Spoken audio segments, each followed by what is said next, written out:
Hello बच्चों, तो आओ प्रश्न को देखते हैं।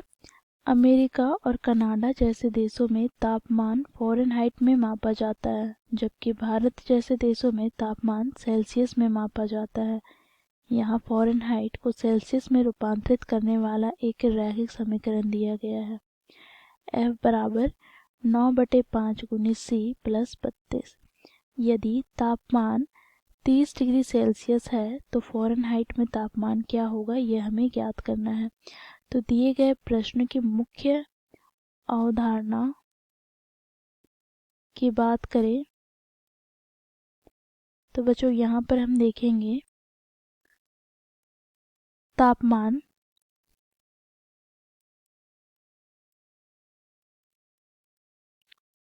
फ़ारेनहाइट तथा सेल्सियस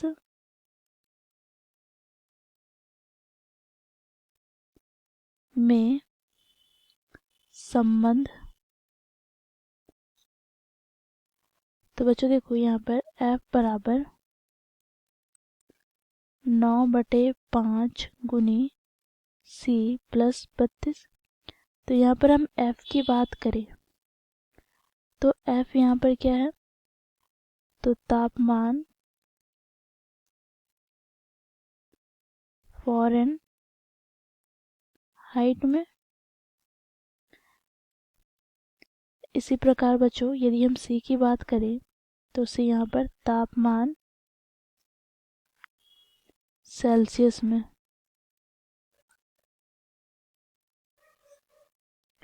तो दिए गए प्रश्न को इसी मुख्य अवधारणा की सहायता से हम हल करेंगे। तो बच्चों देखो यहाँ पर हमें तापमान सेल्सियस में 30 डिग्री सेल्सियस दिया गया है और यहाँ पर हमें फ़ारेनहाइट में तापमान ज्ञात करना है।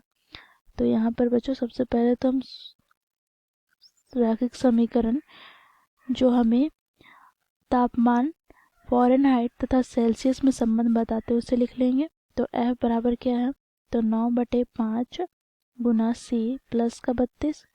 अब बच्चों देखो क्योंकि तापमान सेल्सियस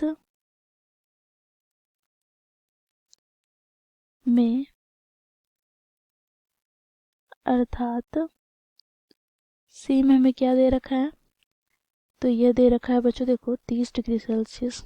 इसे हम लिख लेते हैं 30 डिग्री सेल्सियस। बच्चों तापमान हमें फ़ारेनहाइट में ज्ञात करना है, तो यहाँ से हमें क्या प्राप्त होगा, तो देखो F बराबर 9/5 गुना C के स्थान पर हम लिखेंगे 30 प्लस 32। बच्चों यहाँ से 5 छक 30, तो यहाँ से हमें प्राप्त हो जाएगा 9 छक 54 प्लस का 32। बच्चों इसे हम जोड़ देंगे तो यहाँ से हमें प्राप्त क्या हो जाएगा, तो 54 प्लस 32 हो जाएगा 86। तो यहाँ से हमें F का मान प्राप्त हो गया 86 डिग्री।